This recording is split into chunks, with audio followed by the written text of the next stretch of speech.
show. And what's up, military millionaires? I'm your host, David Perret, and today I'm still here with Alex. I'm stuck with him. I can't get rid of him. What's up, Alex?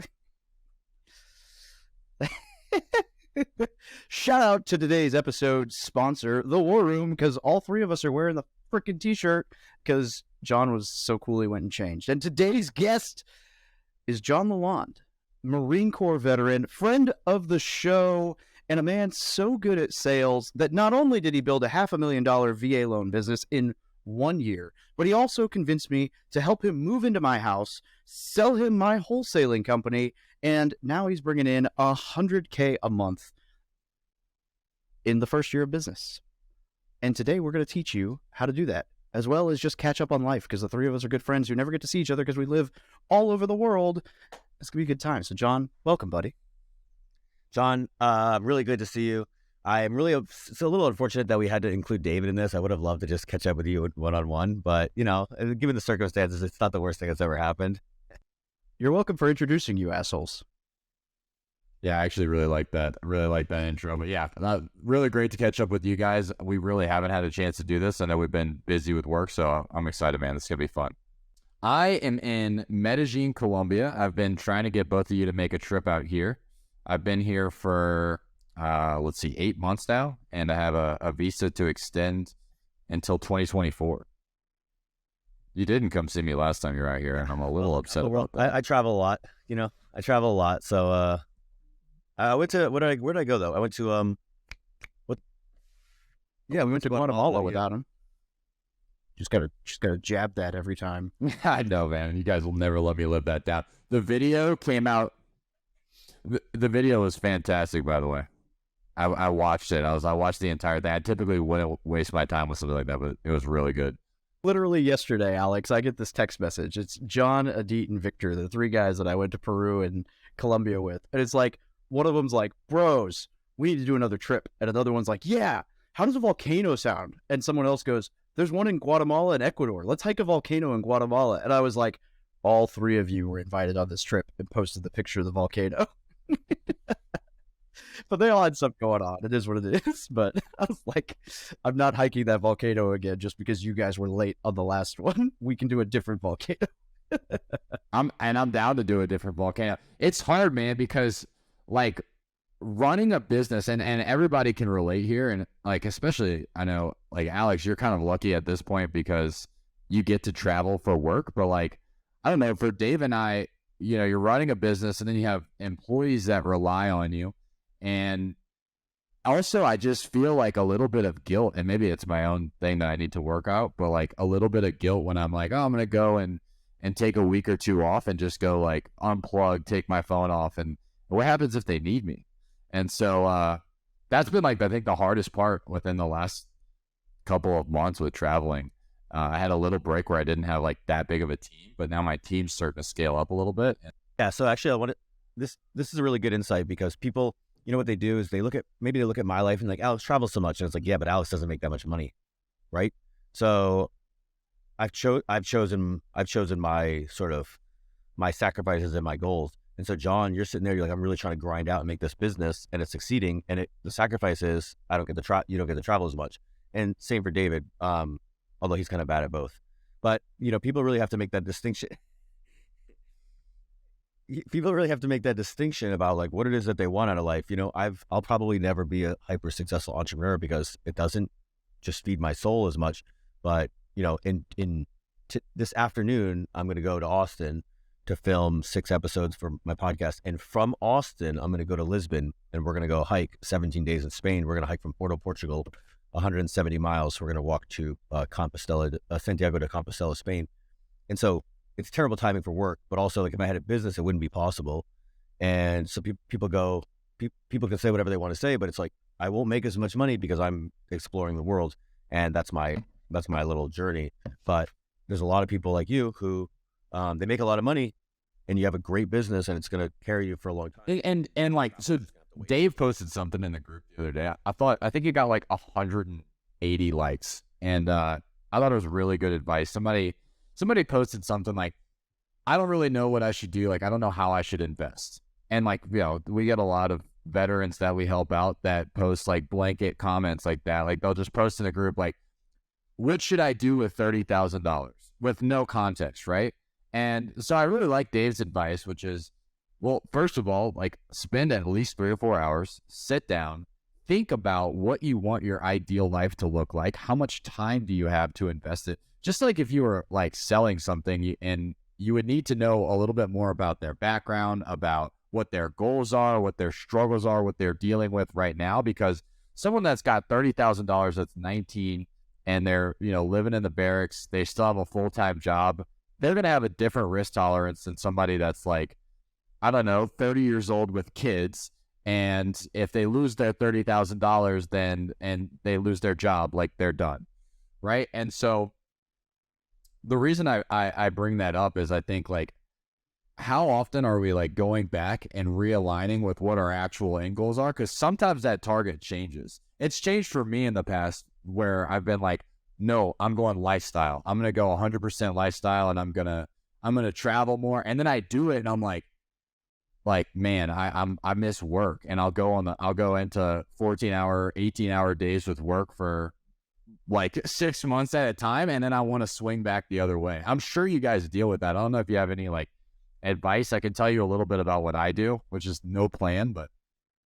Well, that's why what I'm trying to find is, I know there's no balance, right? But I'm trying to find as close to a balance as I can, which is trying to scale as simply as possible. And so one of the things that I've been working on with the guy that I'm helping build some of my systems out with is his brain.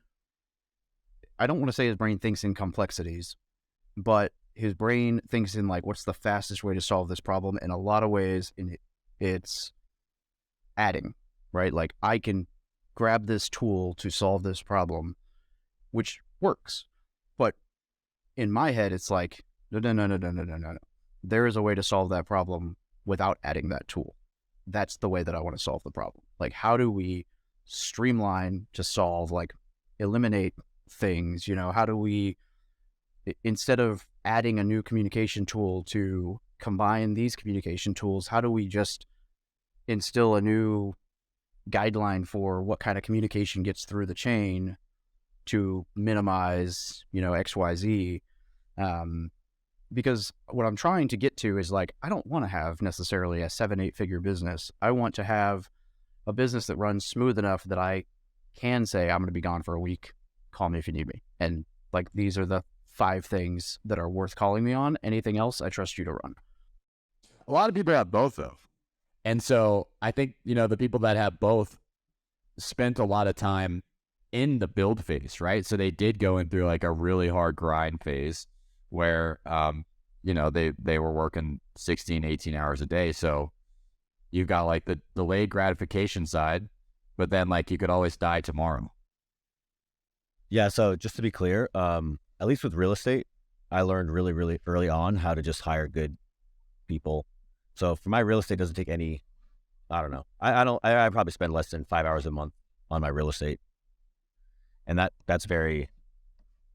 How many, what is that? What does that look like? Single family homes and a 52-unit apartment complex.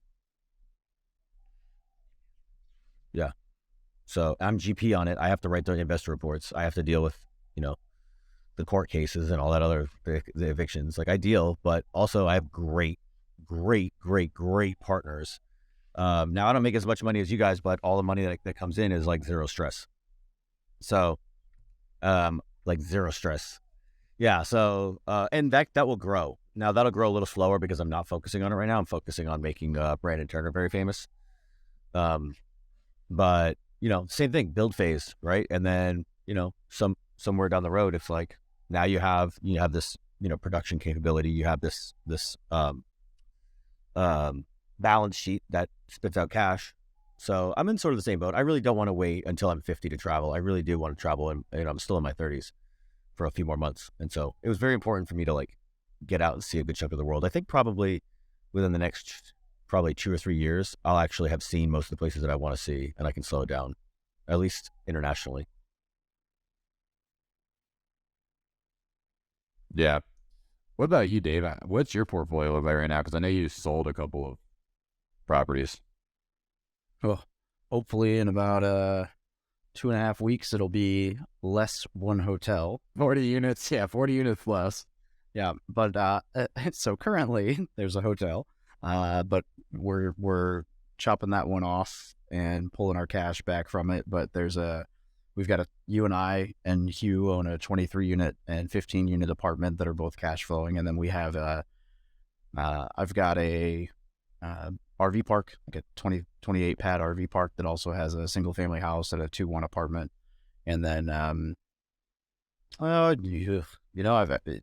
would actually have to go look at my little spreadsheet because, yeah, I've been selling off underperforming, not even underperforming, just properties that haven't been renovated in the last 24 months, anything under 5 units. But I think I'm sitting at 10 physical properties. I would have to go do the math on doors. Not that anyone cares, but it's a mix of 1 to 4 units that I have left. I think it's 11 physical properties right now, but we're under contract on one of those to sell, and one that should go under contract hopefully this next week that I just listed. And I'm just selling those off to either pay off whatever remaining bad debt I have or hold a little extra cash. Just the ones that, like I said, haven't been renovated and have some equity, rather than spending the time renovating. I'm just, they weren't in the best locations just because of how I scaled initially. And so I'm moving the capital to better locations or more hands-off properties. You know what I think we learned from that, which I'm sure most of the audience that's like thinking about either buying our apartments or they've learned this lesson. I've spoke to a couple of people recently, is stabilization isn't passive. Like, it's not passive income. Stabilizing an apartment complex, and which is what we did with the Lodge and Oak End. We looked at it as, okay, we're going to buy all these apartments that, they need renovation. We could increase the rent, and we all had full time. We're all working 12 hours. I don't know exactly hours wise. We're working a lot, right? Like we're working a lot, and we looked at it as like, this is going to be so easy. This is just like it. Let's just, all we need to do is every once in a while hop on. I don't even think we had 30-minute calls like scheduled at the time when we bought them. It was just kind of like all running itself. But like, the reality is, when you're stabilizing apartment complex, it is a job.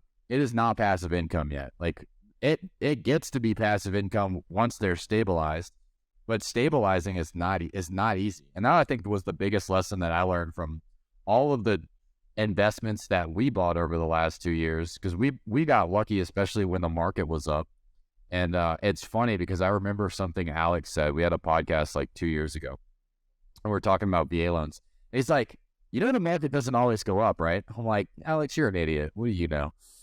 And so, but like we got so lucky with a lot of the deals that we were buying. Like, I think I don't know if you remember, we bought a 4-5 unit package. We bought them for like, I don't remember the numbers exactly. I just remember 200, and then we refied and we pulled out like $100,000 like 6 months later. And like, we didn't buy them at that good of a deal. We just got lucky.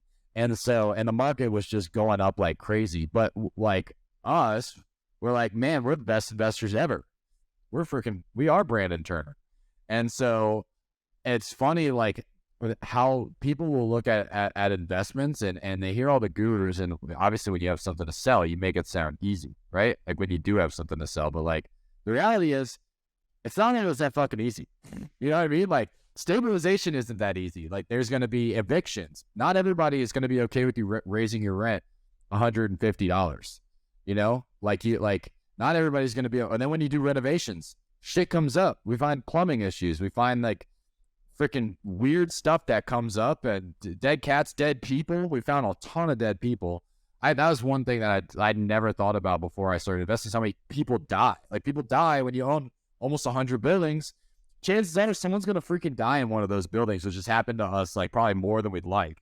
And so I just thought it was funny. Like, I wanted to kind of like, definitely more than we would like. I don't particularly like the idea of having dead tenants, just on the record. I would like to go on the record that is not something I daydream about at all. Yeah, I think there's a tendency. It happens in the equities market too. When there's a bull market, everybody kind of rides alongside it, and they make money, and then they're like, "Oh my god, this is so easy," and it is, But then especially when it happens in the beginning, it's one of the worst things that can happen to, say, like a flipper or an equities trader, somebody who makes a lot of money really easily right out of the gate, because then they're like, "I'm good, and this is easy," and then they get overconfident, and then they don't prepare properly. There's a very healthy level of paranoia that should accompany investing. Because it happens it happens like naturally. Let's say you do a sport. Let's say you do like jujitsu, for example, or you lift weights. Like typically people don't just like go in and they're like better than everybody else. There's not outside factors. Like typically you get humbled. You don't just walk into the gym and like deadlift 415. You know what I mean? But like in real estate, you can get lucky on your first deal and make $100,000. And then you're like, oh, I'm as good as the other person that's making $100,000 that's been doing it for 20 years and has all of these systems in place. We have the same result. It's the same result. So I'm just as good as them. And I think like, if you look at the podcast from 2 years ago versus now, like some huge lessons that I learned was I'm not as good as I thought I was. And we were, thank you, Alex. I knew you knew that, but like no one else knew that. I said, luckily, I've been reminded by you guys for the last 2 years. So yeah, not everybody see that. And that's the thing is like, that's why you need people like Alex and I to tell you that you suck, because when you don't know that, you think you're good. And so like, the last 2 years, it was really easy for all of us to make money in real estate. Like we were buying flips where we should have lost. Maybe we should have broke even, but like the market saved our ass. We made $50,000 and we're like, we're really good at the market. Crashed in 2008, and then the market really like was bottomed out in real estate in 2010, right? It's only been up for 13 years. So anybody who bought in the last 13 years has made money. There's been like, if you lost money last, like you really did something egregious. But that's not just 13 years. Like think about it from our perspective, who, we have probably 7 years of investing or whatever in there. But think about the people who started in 2019, where they didn't just see the rise, they saw it meteoric. Right. And so for the last 3 years, they've been like, oh my God, I'm going to be a billionaire because this is just gangbusters going up. And then it comes to a screeching, grinding halt in 2023. And then I don't know what's going to happen over the next few months, but I imagine like this economy is going to get worse, right? That the economy is going to get worse, right? The rates are going to go up. I mean, we had a bad year in stocks, and generally the less liquid assets follow the equities market, call it 18 to 24 months. So we might see it continue to stagflate over the next few years, but it's not going to do what it did in 2022 or 2021. So it's very interesting how people's perspective, their perception of what they are and who they are and how good they are against, their actual results takes out of consideration like the historical timeline that we're on, which is real estate crashed and then they subsidized the market with low interest rates for 10 years. So of course it's up, but that's not going to happen again. So what are you guys doing right now? I can talk a little bit about like what I'm doing. I'm curious what you guys are doing as far as like your strategy with real estate or investing in general, because there's not just real estate. I'm doing very little. I mean, Miss Kate is starting to get into real estate. She likes designing houses. She likes managing contractors. So I'm like, okay, we have some cash. We're going to start buying, we'll probably start buying a couple of single family rentals here and there. But for the most part, my focus is on content. I think content's going to be way bigger than real estate.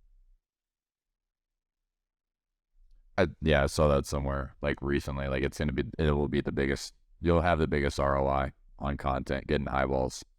I want to retouch that later. But David, what about you? Yeah, I mean, but I don't want to, at the risk of changing the entire, brand. Yeah, in part, I'm going all in on me, right? On the business, on the brand, on content as well. But as far as real estate itself, and investing, closing out the last one or two projects that I have as far as renovations, not opposed to still taking on some projects, but they're going to be very light projects, nothing big. And then, selling off some of the, like we already mentioned, projects. And I'm looking for, not necessarily bigger deals, but deals that I can be involved in without having to be the ops side. So, I can either, I'm the guy who finds it, negotiates it, or raises, brings in capital with other partners who will handle the operations on a larger scale. I'm also researching development, not because I think that this is the right time in the cycle to develop, but just because I'm very intrigued by it.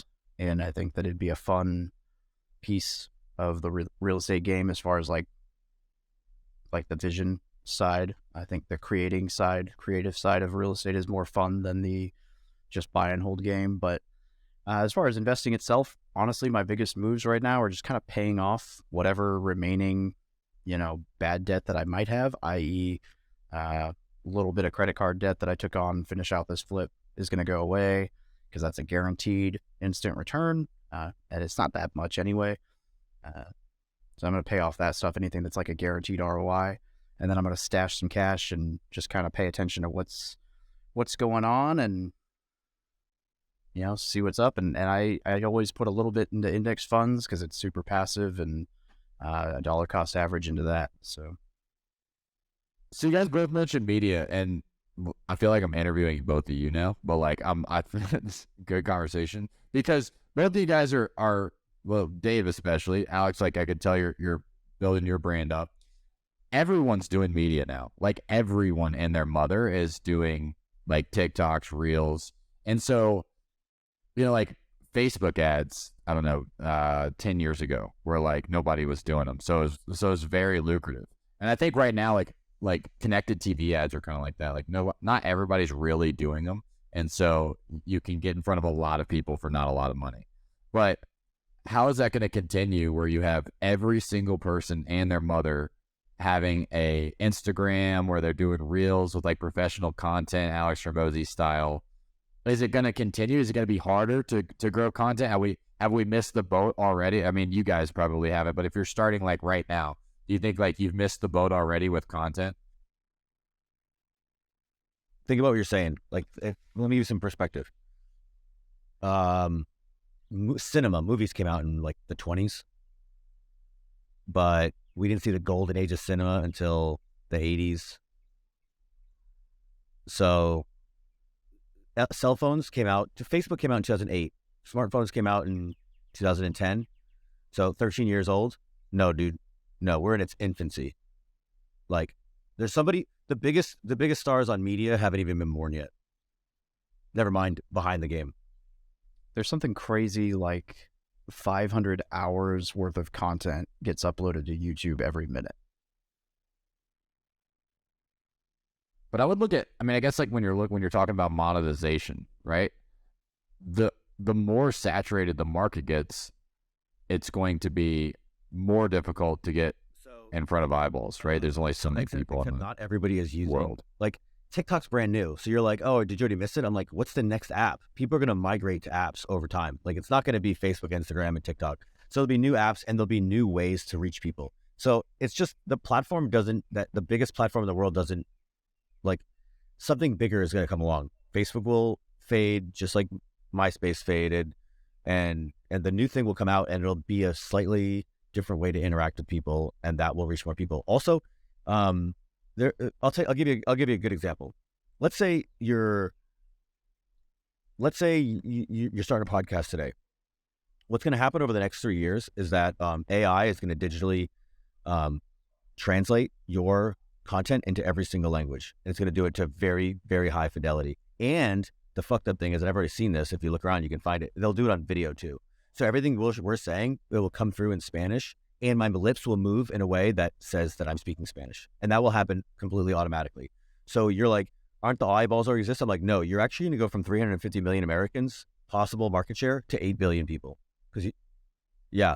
And so the market share for attention is going to grow and grow and grow as more and more people get these, and as more and more people get high-speed internet, and as AI disseminates things cheaper. Will people continue to put in dollars to production to make sure that they reach more people and they get a further reach and their production like they look better and they sound better? Yes, that's going to happen. In fact, most the big entrepreneurs I know are all basically building entire production houses for media. But Mr. Beast didn't do that, right? He uses cheap equipment. He just knows how to use the machine. So, in fact, the interesting thing is some of the biggest names that you list that you would think are like the big entrepreneurs are not that big on media. So I do not think we are saturated yet. We're in its infancy. Are you behind the game? Yes. Am I behind? Yes. But like the time to start it's just like real estate. It's like, would you stop buying real estate now? Because yeah. Well, should you? Yeah. So should you not buy now because you didn't get it yesterday? Well, and then to go. Algorithms are always changing. So like TikTok was originally like what they did was they captured everyone's attention with these, 15 to 30 second, 60-second super catchy clicks that like just kept people scrolling and on feed.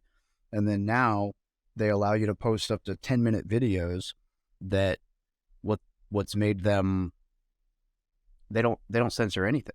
And so whereas like a lot of, I say they don't censor anything, right? Like they obviously censor like certain things, but like as far as they don't push a narrative. And so on, like some of the example, like the example that's popular right now is like if you go and you search for what's going on in France right now on Instagram or Facebook or any of these major news outlets, you'll see pictures of people traveling. And even if you search by like most recent stuff, you'll see like travel and this and that and like all this happy stuff. And if you go to TikTok, then you'll realize, oh, hey, the prime minister just backed the retirement age by 2 years without a vote. And the people of France are like burning the city down. And it's like the biggest riot they've ever had. But the other media channels aren't even showing content about it. And so like TikTok is one of the things that's making it grow right now is that people feel like they can go and talk about anything they want there. And TikTok being a non-US run whatever is like, have fun, whatever. And now that they allow like 10-minute content, like people are using it for more like news related stuff, which is just kind of an interesting change in the platform. But things like that will change, which will just create new opportunities for people. But then I think as the platforms, just different platforms in general grow, you're right, John, there'll be more competition, there'll be more eyeballs, there'll be more whatever. But that also just creates more opportunity for different brands to want to inject more cash into marketing. Yeah, it's going to be pretty interesting. Like you mentioned with AI coming into social media, it's going to be interesting when we start competing with like AI channels too. All right. And another interesting thought is right now, like at least from what I understand, most of the AI is like open source. But what happens when like these, companies, these billion-dollar companies have their own and they're just using it for themselves, right? Like they have such an advantage over anyone else. And you guys have already, if you guys are using like ChatGPT with the Google plugins, you could already see like the advantage. Dave, that's how I wrote my bio, by the way. But like you could do anything with it. Like you could I wasn't that impressed with ChatGPT. I was like, wow, this is cool, until I started messing around with the plugins. Like any of the AI plugins, I think that's where the game kind of changes, because you can get it to do exactly what you want it to do. And we're in like year one, basically, of like it being released to the public. What's gonna happen like 5 years? I think it's interesting that you say we're gonna compete. I don't know what's gonna happen. So we are gonna start seeing fully AI media. And so there'll be a podcast that's a complete bot, and there'll be video podcasts and clips and stuff like that that's complete bots.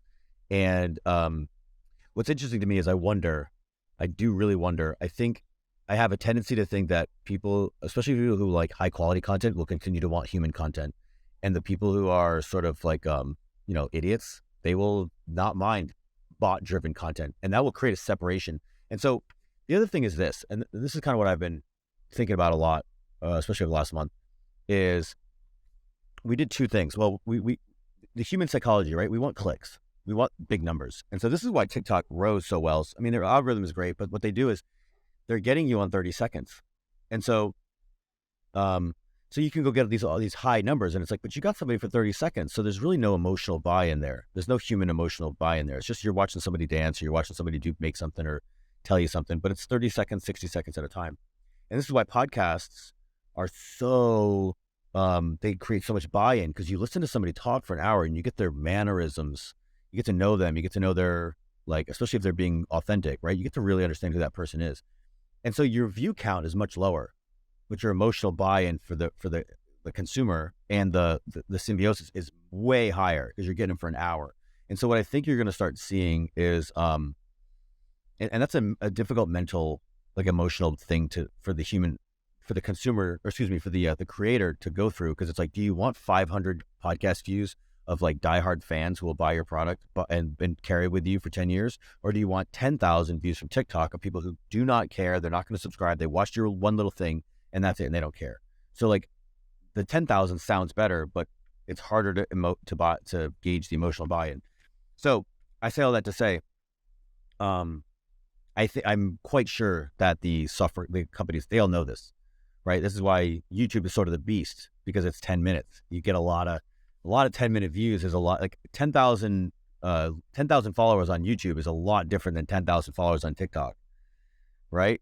Because you can watch a couple of days worth of content on YouTube, but TikTok, it's like, I can watch your whole feed, and it's 2 hours worth of content total. And I would view my Facebook group members as even more valuable than my YouTube followers. Sure. Well, same thing with email addresses. So this amount, like, it's not just, and so this is John, where you're like, is it done? I'm like, dude, this is just getting started. People are still figuring this out. They don't know what it is yet. And so what does Sun Tzu say? In chaos, in the midst of chaos, there is also opportunity.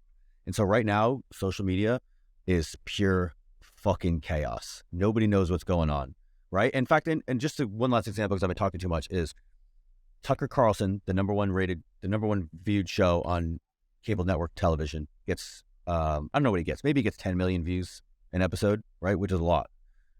Mr. Beast gets 90 million, right? Like, the game is, they've spent millions and millions on Fox News and production and years, and they had it. And then Mr. Beast walks over it, and in less than 10 years, he just decimates them. Everybody knows who Mr. Beast. Everybody should know. Everyone does. However, one of the things, all right, kind of coming like full circle back to having like lifestyle businesses, and then having like being kind of obsessed with what you do. So it's easy for most people to look at Mr. Beast on the outside and just go, yeah, like he made some really cool videos and he blew up, right? Like he blew up on YouTube. But if you go watch any of the podcasts with Mr. Beast, he's not only a genius, but he was obsessed. Like if he talks about working from when he wakes up until when he goes to sleep, not taking any breaks, and they did everything. Like they would sit and watch YouTube clips from sun up to sundown and just analyze every single thing in the YouTube clip, like different angles of the camera, how long the videos are, and it gets so in depth. And he did that, and like I don't know who else is doing that. He's like a pioneer in that way. And if you look, he was terrible in the beginning, right? But he was obsessed. Like he was, for years, right? And so like, yes, like he was able to beat Tucker Carlson, but I also think he outworked the fuck out of him. He was he turned into a creative genius, and he is a beast. You know what I mean? Fox News, the platform, right? The conglomerate, whatever it is, right? Their company. There's hundreds of people that make the Tucker Carlson show. Mr. Beast didn't outwork hundreds of people. No. What he found was an untapped opportunity. He's like, nobody's taking this seriously here. They're doing it over there, and the eyeballs are moving. And so this is my point, where it's like, which my point is, you're like, did we miss it? I'm like, what happens when the next TikTok comes out? Are you going to be first to platform trying to get those eyeballs, or no? Because that's really what we're talking about here. And so when things start moving and shifting and people go, oh, Facebook, it's finally getting bored. It's finally getting stale. They did this with, you start to see these other platforms pop up, Telegram and like the Twitter, the angsty Twitter, Truth Social. who gets to dominate those? And then secondly, look at David. David's a perfect example, right? He's on TikTok, he's on Instagram, he's on Facebook. He's done pretty good on all of them. But he's also 33, right? It's his first sort of go at this. He's figured out as he goes. When he like catches a good wind, right? What's going to happen with the next phase, right? What's going to happen with the next phase of, I don't know what it looks like, but you know, podcasting goes translated at international. And now he's like, I'll talk to military members from every government, from every country, and teach them how to do it. And so next thing you know, yeah. So my buddy Spencer in 2019 had a YouTube channel with like, I don't know, 700 viewers. Now it's at 500,000, right? Did it really go from like, you know, it was open in 2019, you could make it, and now in 2023, 4 years later, it's too late? No, because he's like, I'm going all in on YouTube now. So he's like, I'm going to go from 500,000. I want to get to millions. So I'm going to start a second channel and a podcast. I'm going to do more. So do you have to be more competitive to get more? Right now, probably yes, but also you have to be way less competitive than you're going to have to be in 10 years. It's going to get harder. Another thing too is And you get like better. people talking about the value of your views, right? Like a YouTube view isn't equivalent to a TikTok view, but like really what everybody's doing is they're using them as funnels. So like you have 100,000 TikTok views, and out of those people, how many people are going to go over and look at your YouTube and then start watching your podcast, right? Like, right. That's how I found Hermosi, right? Short forms. Yeah. Absolutely. And one of the things, so I watched an interview the other day. I can't remember the guy's last name, but his first name's Patty. He's from, I don't know, wherever you name Patty, right? Europe. But Mr. Beast hired him way back when. He works with all the top like YouTubers, or a lot of the top YouTubers, right? He's very sought after, essentially consultant. And the guy talks about how he reworks hooks and thumbnails and titles and whatever. And he's talking about when he did the very first video for Mr. Beast, when Mr. Beast hired him. And he's talking about how they reworked the hook for like the first like 15 seconds of the video. And he said he worked on it for like a day and a half to get that first like 17-second hook right, and reworked the script, and he would record it and rework it and record it and then listen to it and go back a few hours later and listen to it again and just rewrite it until he got it right. And like, it's those little nuanced things that separate, you know, because the guys who go and they blow up, if you listen to them talk, a lot of times what they're doing is like, they understand like, where do my followers drop? Why are they dropping? Like, what word? You know, some of that stuff is just, it's crazy how deep you got to get. Yeah, they said Mr. Beast says he spends on average $100,000 per thumbnail to get it done right. Yeah, not terrible. But John, like the thumbnails, titles, and hook the biggest in the world. And there's people that are close. It's not like he's the only one and everybody else sucks. Like there's people that are right on his heels. So, and you know what? And also one last thing on that. Now, like, what do you? This is the thing. This is the thing that it's so funny to hear people talk about content, and then I know them from real estate, but all the same lessons apply. Would you only want to do real estate if you could be the biggest in the whole world? No, right? Could you settle for $20 million of real estate? Would that be cool with you? You know what I mean? Right. So like this idea that you're like, oh, I missed it. I can't be Mr. Beast, and it's like, first off, you might be able to, probably not, because you're not as focused on it as him. But like there's so many places in between. Right now you do zero. Right now you do zero. So it's like, dude, yeah, there's a million places in between that are valuable. Bingo.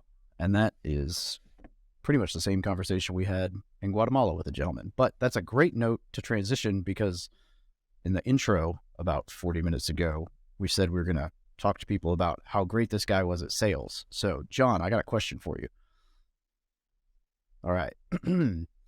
How did you go from professional hide and seek for Uncle Sam to becoming an expert in sales in less than 2 years?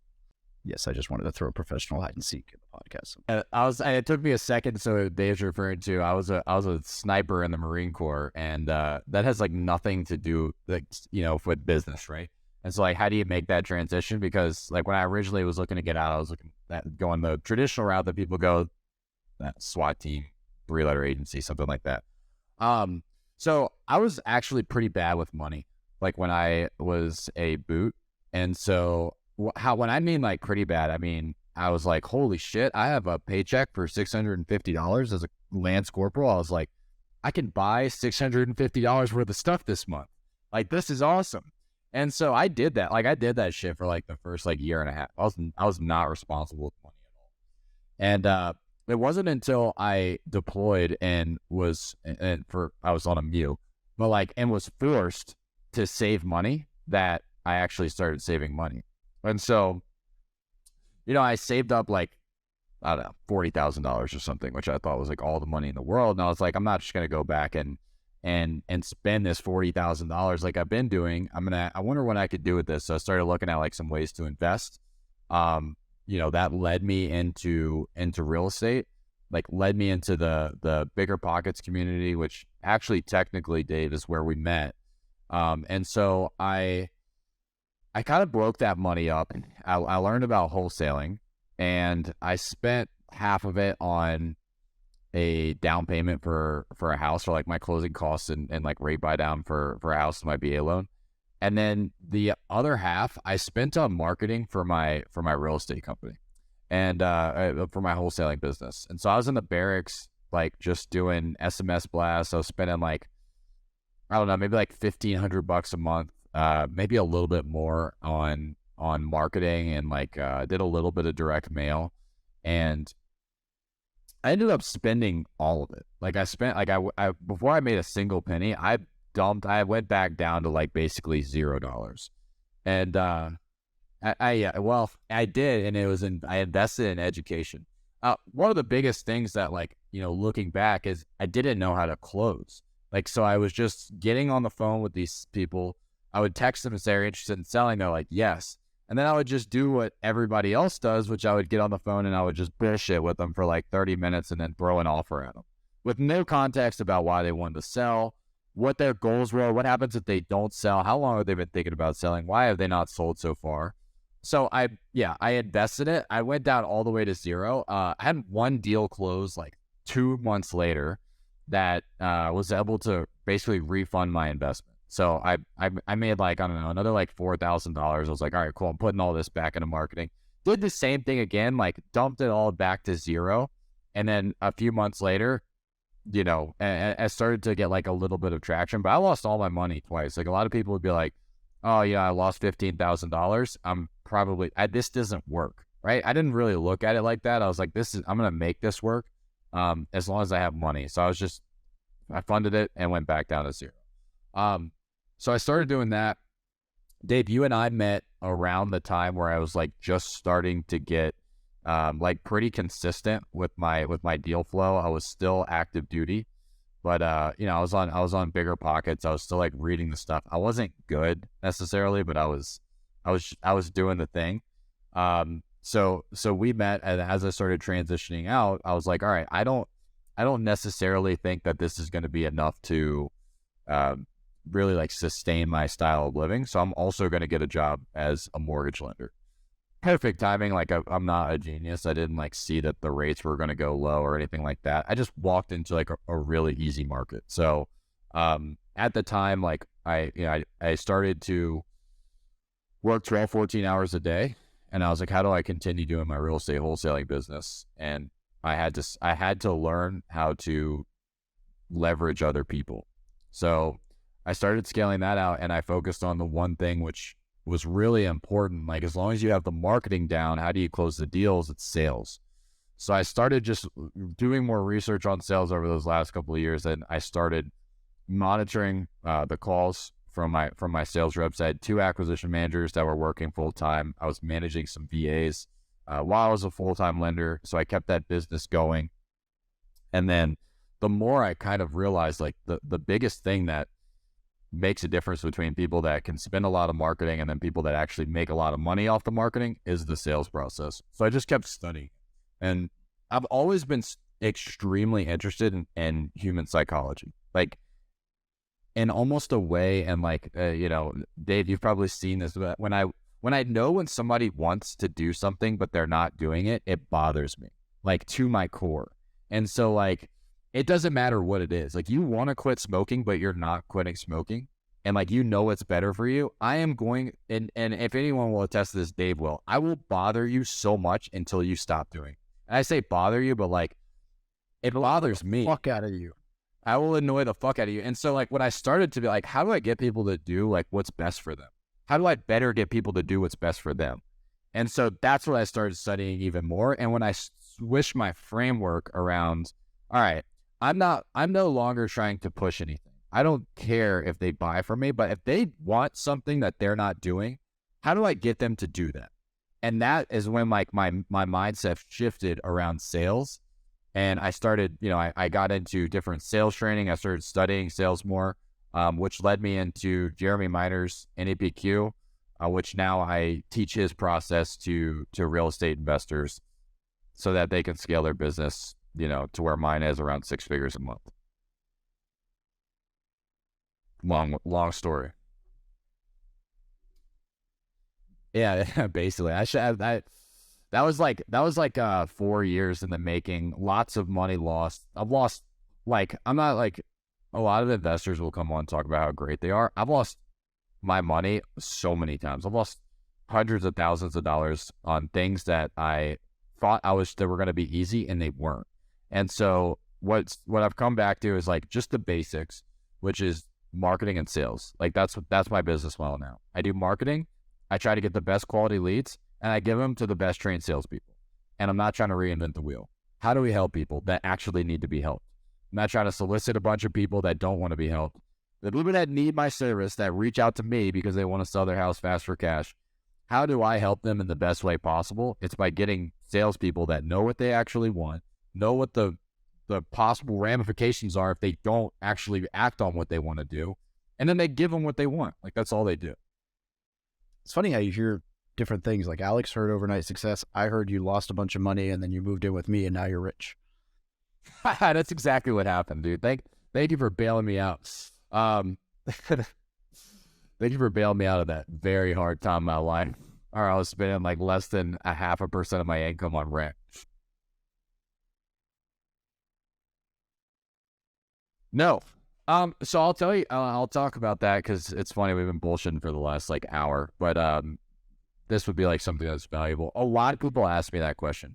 Like, is it hard to, like, how do you run a team that's remote? But the reality is, what I realized, I was living in San Clemente, California, and most of my business was in Southern California. Some of it was in like Louisiana. And then once I bought your company, Dave, started being in Missouri as well.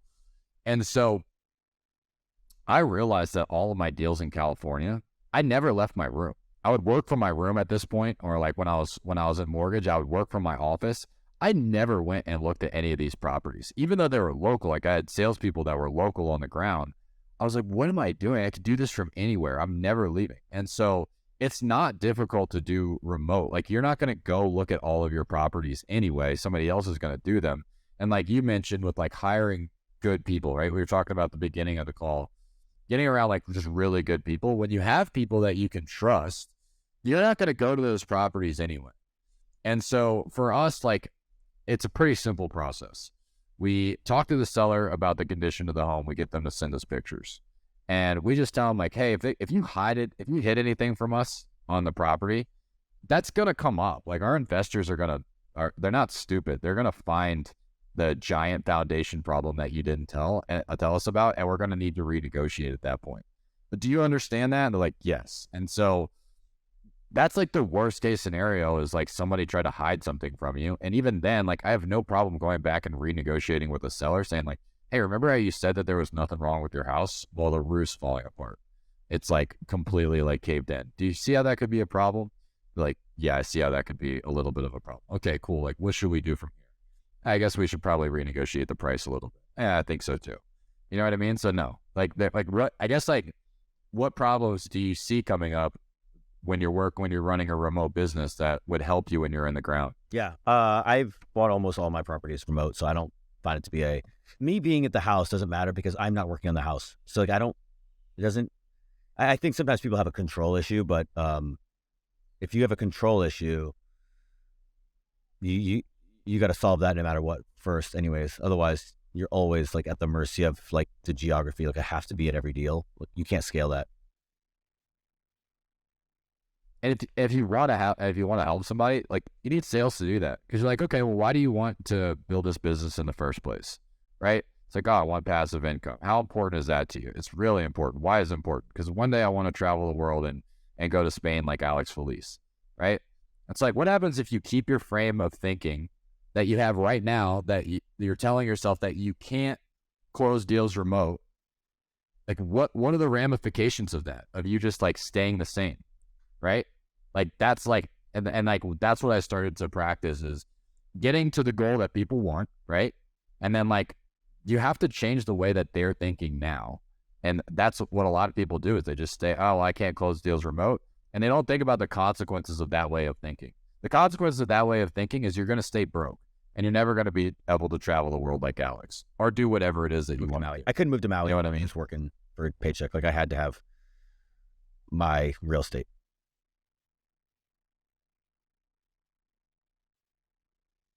Yeah, 100%.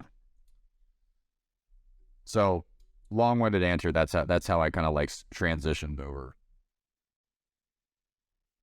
Today's sponsor is the War Room. How's the War Room? This is a War Room is a community of veterans and service members who sort of like tight little niche of people that do deals together, grow together, have become really good friends. How's it impacted you?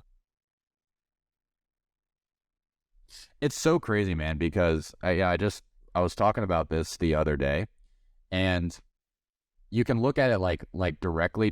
There's been huge benefits, like all the speakers that come and talk to us. But I think like what I got out of it more than anything was the indirect. So connections like Adam Whitney, for example, and I'll just kind of go down. Yeah, Adam is a cool guy.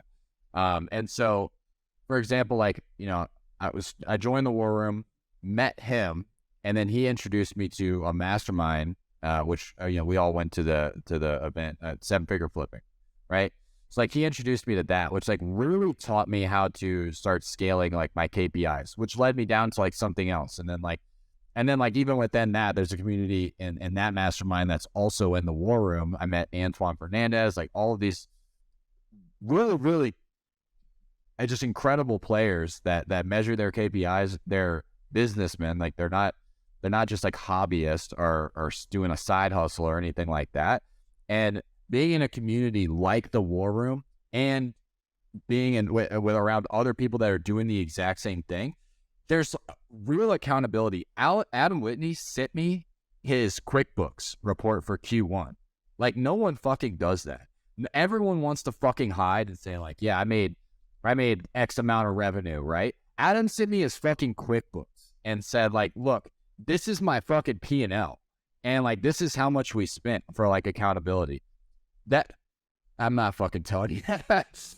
A lot. I'll tell you that, dude. Adam's a fucking, I will say this. I won't say way, but I will say like, it's the type of transparency while the market's fucking rough, everyone else wants to show fucking revenue, right? Or like revenue and fucking gross profit. But like, Adam is a business owner and he's willing to do that because he wants the accountability. And I'm telling you, he's doing the fundamentals right.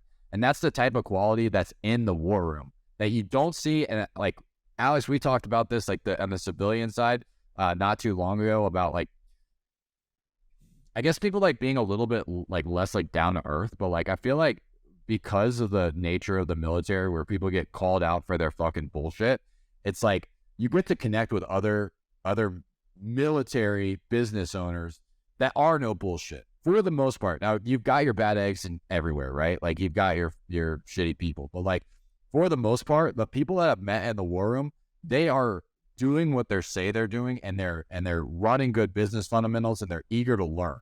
They're not just trying to fucking like flex on social media with their gross receipts. You know what I mean? And willing to help, like 100%. Like when so I jumped in the War Room, right? And I started talking to Dave. I was like, bro, this is when Dave and I were living together. I was like, dude, I want to take my business to the next level. I was like, what do you think I should do? Like, do you think there's anyone in the War Room that could help? And that's actually how we connected with Adam. He's like, yeah, dude, Adam's in the war room. Anybody in the war room, like, you reach out to him, they're willing to connect, right? And so I reached out to Adam. Adam was full-time active duty, plus he's running a business. He's like, hey, bro, only time I could speak is 4:30 in the morning. And he hopped on a call with me at 4:30 in the morning to tell me about 7FF. And I joined, and that made me hundreds of thousands of dollars, right? And so it's going to make me a lot more. Like, so that's the kind of, it's like the tangible, the direct, like, yes, there's awesome speakers that come in the war room.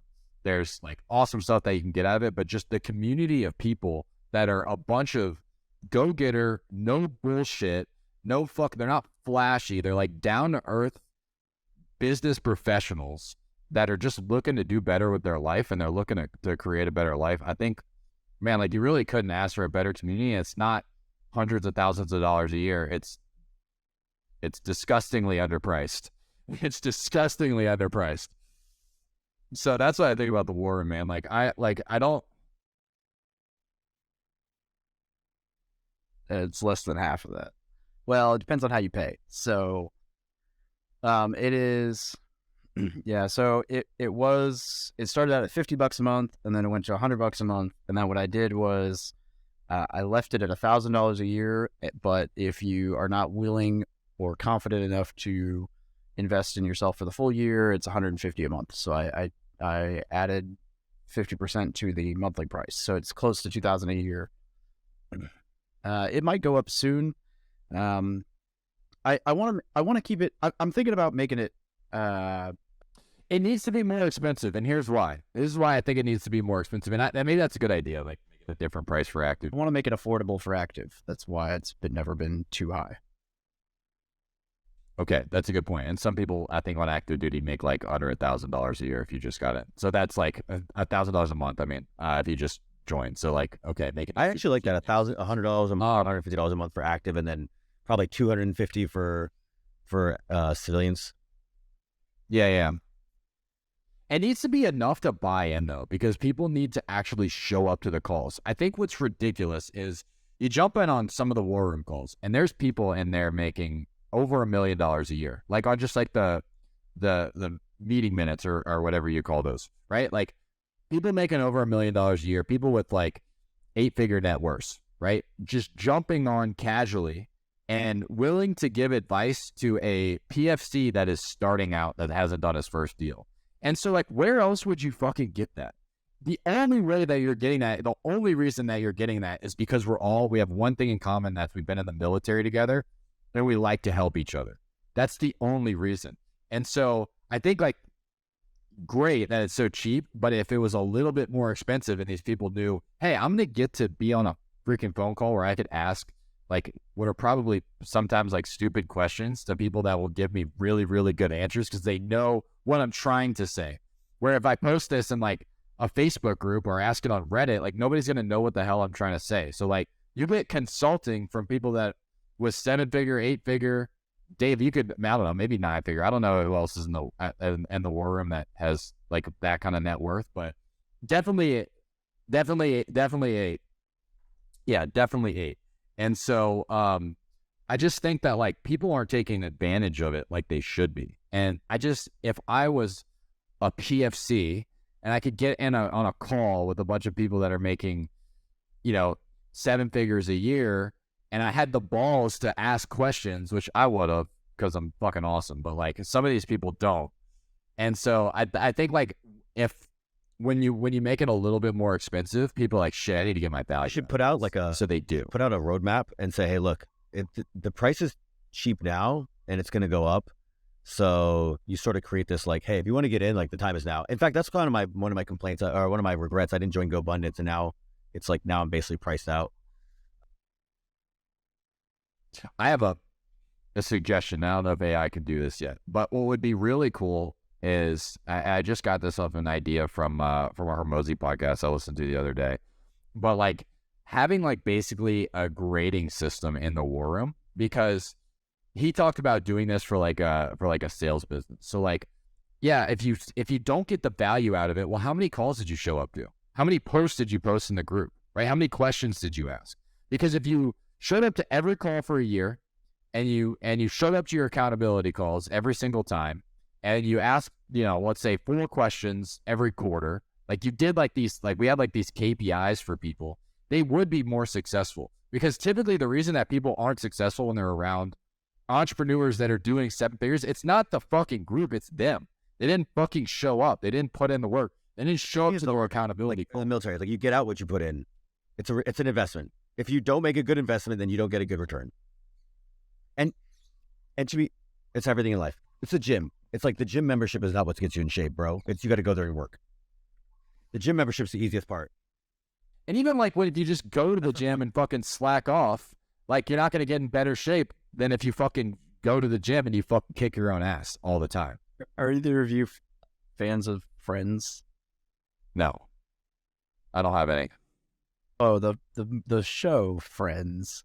There's a hilarious episode about gym memberships. I'm not the biggest Friends nerd in the world, but they have an episode about trying to cancel their gym membership. So one of the things, I don't actually do as much in the war room as I should, and I don't get nearly as much out of it as I could. And some of it's because unfortunately I'm just not focused on growing my business right now. But that being said, I met Jeremy, and Jeremy changed my life. I couldn't have bought my 52 unit without Jeremy, not even close. I ended up going and working for them in Pensacola it didn't work out, but for a few months, like that was a huge opportunity. And a bunch of other smaller little, either meetups, relationships, obviously, meeting you, John, I met you through the war room. So yeah. And I barely do the minimum. So I know if I did more, if I was more focused on my business right now, there's a lot more to extract. And so it's just there's a lot of success that's come out of the war room. So I just we're all wearing the shirt. So I just wanted to highlight it. And it's way too cheap. Yeah, 100%. And just like anything, like it is too cheap. So I like so I spent like $18,000 on sales training this quarter. I think it was like 6 months of sales training, something like that. And the reason, like, I show up to those fucking calls because it's $18,000. I'm like, I'm not gonna fucking not show up for $18,000. You know what I mean? And because I show up and I get my value out of it, and I make a ridiculous amount more than the $18,000 that I ended up paying for it. And every mastermind that I've ever joined, that's the way I've looked at it, is like I need it to be expensive, so I'll fucking take it seriously. And so I do think that the war room could be more expensive, and so people will take it more seriously. Like the accountability groups, maybe like layering them to where like you do have like some more expensive ones or something like that. And I know it's difficult because a lot of people, man, they're active duty, we're all over the world, but like, if you look at the war room group that's performing the best, which I think it's the Greens, it's the one with Adam and Travis, and yeah, but like, let's just be real. Like, what do they have a culture within their own fucking accountability group, which is we show up, right? We show up every fucking time, no matter what, and we provide value. And they have their own culture inside their accountability group, and that's why they crush it. That's why they've done deals. Every single one of them has, if you look at where they were a year, 2 years, they've all grown. And it's because they take it seriously. And they're just that comes with the type of people they are, but like being able to create. All right. I don't make any money on this or the war room, so let's not talk about it anymore. Let's move on. That was a good sales pitch. I got one more question on sales, and then I think Alex and I have 2, and we probably need to, otherwise we're going to be like the longest recorded episode ever and probably lose everybody. Alex has to fly to Austin. So my question is really just a simple softball for you, but anybody who is looking to get into sales, there's a million books, a million coaches, a million resources, a million places and ways that you could join a company or just places that you could learn how to become good at sales. What do you think's a good way to begin that journey? Start first. Fucking don't read anything until you start trying to sell something. Like you have to start first, because if you just go read like a bunch of books, you're not gonna have any idea what the hell you're reading. Like it's too like you're not gonna get any value out of it. So start out, and then the first thing is like a lot of the stuff you can get, just like anything. There's free content online, like any of the NEPQ stuff, Jeremy Miner, Matt Ryder, like great stuff. And if you don't have any process, a process is better than no process. You could just look up any process and find a process better than no process. So like, that's the first step, like get started with all the free stuff, right? Then when you're looking to take it from the next level, like get an actual coach that will listen to your calls, monitor your tonality. That's the fastest way to get better. And that's not just with sales, it's like with anything, but with nothing else, like the biggest thing that people fuck up is at any point you feel like you're trying to explain to people why your product's good and you don't think that they agree with that, you fucked up. Like you didn't do your sale right. Like that is not the point of sales, is to tell people how good your product is. It's to find out if they actually need your product to begin with, whatever it is that you're selling. Like really find out if they need it, why they need it, how much they need it, how long they've wanted to have that product. And then from there, if your product is the solution for the thing that they want, it should be a pretty easy, it's not even like a close. It's just like, hey, I can help you. And this is how I can help you. You're looking to get more money. You're looking to make more money, right? And you're in the military. And the reason that you haven't got started is you don't have any information. You don't have any accountability. I feel like that there's a good opportunity for us to be able to help you, because you know how you said that you don't have any accountability, you don't have the information, so you feel a little bit scared to get started. Well, what we do is we help people just like that by putting it into a platform called the War Room, where they get that accountability on a weekly basis. Plus they get all the information. Now it's like you're rolling your eyes, but like, I'm just saying like, all right, but like, let's say somebody comes into us and like, yeah, I'm a civilian, right? And I make $1 million a year and I'm looking to just like raise money. It's like, all right, you might be better off in another fucking mastermind. So like knowing that, how the fuck are you going to know that if you don't ask? Yep. So I think that's like my one sales tip for people is like, stop trying to push your product. Like learn how to ask questions where people will actually tell you what it is they want and what are the consequences of them not doing the thing that they want. Love it. I got one. What was the next question? Oh, there we go. If you're talking to a 20-year-old service member in the military, he's got some thick skin and he has a little bit of competence, but he's arrogant. He's wasting every dollar he makes. He's going broke just to drive a Dodge Charger. He's drinking way too much. He thinks reading books is stupid. His credit is terrible. And he's the coolest one in his little social group. Now, basically you at 20. What do you say to that kid? What do you say to that kid? That's our demo. That's our listener. What do you think to get through his thick? The first thing that you need to do, and I'm going to bring it back to the sales process, is you need to figure out like, you need to make them realize where they're at. So like, hey dude, how's your life going? Right? Like how much money do you have in your bank account? Okay. You don't have any money. That could be trouble. Like what does your life look like if you continue on this path that you're doing, right? If you continue spending every fucking dollar that you make and you continue not reading any books and you continue drinking every fucking weekend, when you're 40, what does your life look like if you continue doing the exact same thing? It's like, oh, it looks like this. Do you like the fact that your life would look like that if you continue doing what you're doing? No. Okay, so what should we do to change, right? And so like, I think that what people try to do, and like parents do this shit all the time, is they're like, you need to get your fucking life together. You need to stop drinking. You need to start saving money. You need to go to college. Like all this bullshit, and like they don't get through to anybody because no one's gonna listen to someone that's like just telling them what to do, right?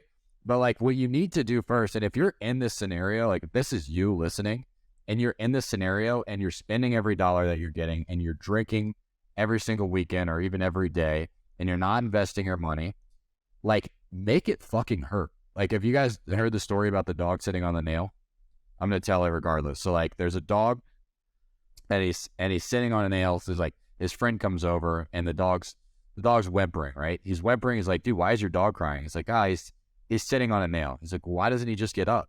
It's like, it's not bad enough to get up. And so that's the scenario that I would say most people are in their lives. They have some pain, but it's not bad enough for them to change. So like, if you're trying to help somebody, like I would be trying to help this fucking idiot that was me when I was 20. I need to make him realize where he's at, and then maybe make the nail hurt a little bit fucking more. And so that's like the first thing that I would do is make them realize where they're at, like identify where you're at, and identify like what happens when you continue on this path. Like, and then what do you want? Because anything's fucking possible, right? Like you could own $1 million a year company, a $10 million a year company, a fucking $100 million a year company, if you're just willing to fucking make the sacrifice. If the pain of not hitting that $100 million a year is bad enough, you will do the things to hit that $100 million a year. So same thing back to like the Lance Corporal that's drinking every day. Like what happens if you continue? And it's like, what do you got to do to change? I think it's just something simple with like getting fucking started in the right direction. You'll start compounding in the right way. Right. And finally, what trait do you think veterans have that sets them apart from civilians, and how can you use it to your advantage? Dude.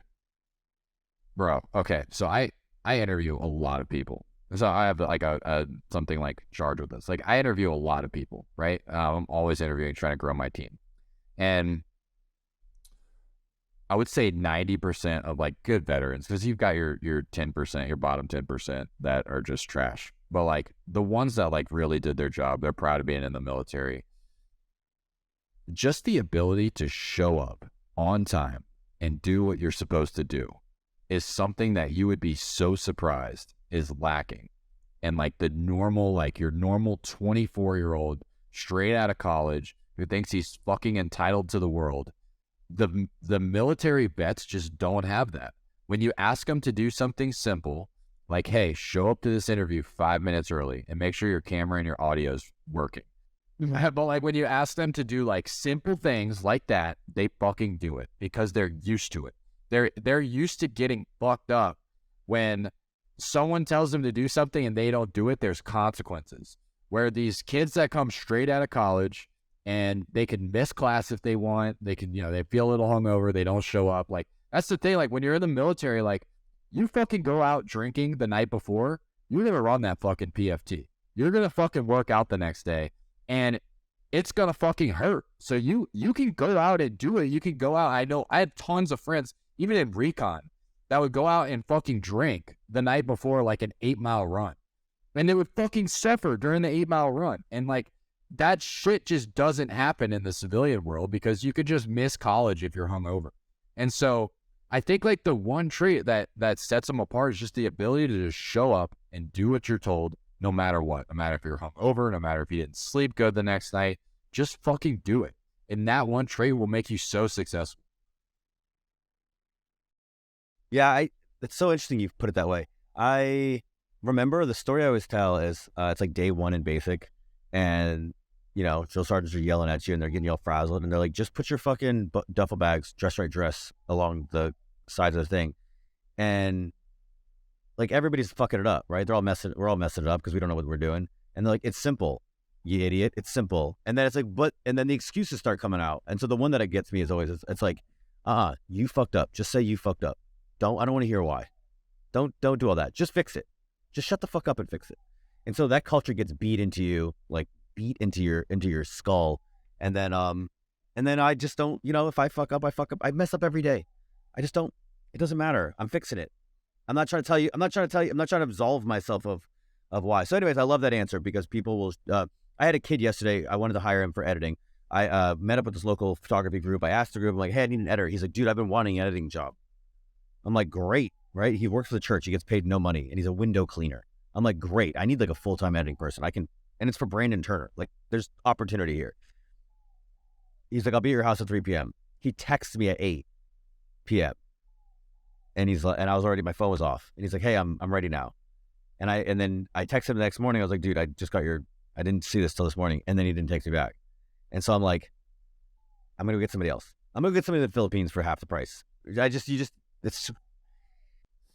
I have a dispositions manager who was a machine gun leader, and he's a 0331. Like he made machine gunners in the Marine Corps, And the attitude that he has versus like maybe some of the people that have been on my team that haven't been in the military, it's just like, hey, this is what you need to do. And every time he brings something, like let's say he doesn't close the deal, he's like, hey, I fucked up. I think this is how I fucked up, but let me know if I could have done something else better. It's never like, oh, the person that was buying this property, they were just an asshole and they were kind of a dick, and it's not my fault. It's always like, I could have done something to accomplish the mission. Like, what do you think I could do better? I did something wrong. It's an extreme ownership mentality. He shows up fucking every single time. He shows up ready to go. And another thing that's like I don't know, I just like personally, is it's not like, hey, how's your day going and everything. It's like mission. It's like, all right, so this is where we left off. This is where we're going. Let's get into it. Yeah, so that's the problem I have at my company, actually, is because I think a lot of people there, they like small talk. They want to get warmed up into meetings. And I'm like, I don't care how your day is. Here's what's going on. Like, here's work. Yeah. I don't care about your feelings. I'm so sorry. Yeah. Alex, you might actually be one of the only people who's actually seen this yet, Alex. But, I realized like 3 weeks ago that you could buy a domain and link it to your personal Zoom meeting. So I have warroomcalls.com is for all the new war room calls rather than having to create different links for all the different calls.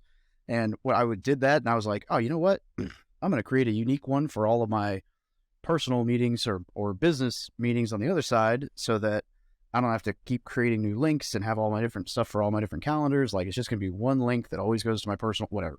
And I was trying to come up with something kind of creative, kind of sassy, kind of fits my brand, my personality, whatever, that would be, get a point across to people that I'm getting on calls with, and also be kind of funny to anyone else who runs a business and understands whatever. And the domain that I settled on was don'tbe5minuteslate.com. And I think it's funny that we're talking about this, because my internal rule to me is that if I have a call scheduled with somebody or someone scheduled time with me, if they do not text me or email me that they are running behind if it is a 5 o'clock call, when that clock strikes 5:05, I'm logging off and they're not rescheduling with me unless they hit me up and it's like, hey, my got in a car wreck or like some legitimate thing, it's like, nope, sorry. And so I don't tell anyone that. That's my internal rule. But I figure the domain kind of my calendar link. Good answer. I think for my company calendar link is nothing takes 20 minutes, and the meeting time is only 20 minutes. I'm like, let's go. We don't need to have fucking 7 meetings in a week to get one thing done. On in 60 seconds. If someone doesn't show up. Plus, like, I think what bothers me the most is if you're like, sometimes I've requested time from someone that's like, I'm asking something from them. Dude, I'm showing up fucking 10 minutes early. I'm making sure that there's no problems with my internet, my audio, my camera. I'm showing up ready. I've got notes. Like, I'm not fucking there to waste time, and I'm not asking how the fuck they're doing. Like, hey, cool. Yeah. Like, let's fucking go. Yeah. All right. Let's wrap it. 100%. All right. Yeah. John, you're awesome. You got any parting thoughts? Join the fucking war room if you're thinking. Actually, David, get around people. I got an idea that are fucking once a month. Hold on, don't interrupt me. So, join the war room if you're thinking about it. If you are 20 years old, or some of you are fucking 30 years old, and you're doing the exact shit that Alex said, if you are that person, fucking stop doing it and think about what happens if you spend another 10 years of your life being a lazy fuck. And think about what you could be. You could be awesome like me, fucking crushing it, living in Colombia. I was going to add some other stuff, but I'll probably leave that out. But you could be, I don't know. Go look at my life. You could be cool like that. We should have a war room member on the show. That should be a podcast guest. Yeah. And that one 100%. And maybe not bullshit for the first 40 minutes like we did. No, it's fun. But that was kind of fun. People have personalities. We like fleshing that out. Yeah, I think that'd be good. And that'd be a little bit of a perk for war room members, as you can get on the podcast. I like it. I like it indeed. John, always good catching up, and hope to come see you in Medellin, and I think Ecuador is what we're thinking for a volcano here potentially in June, it sounds like. So, Alex is invited. Hey, are we going to see Tool? We'll figure something out. Is that a thing? Not a priority for him. It's in October. It's like when is it? Yes. It's in California. Let it be on the on the record and recorded, yes. They're gonna play. I'm down as Like long what? as you They're guys gonna play both say two yes, songs? and there's still tickets Play open. Schism um and the pot. Still better than any other band. Good. Still better than all the other lineup. All right, this is fun. I'll see you guys at Tool.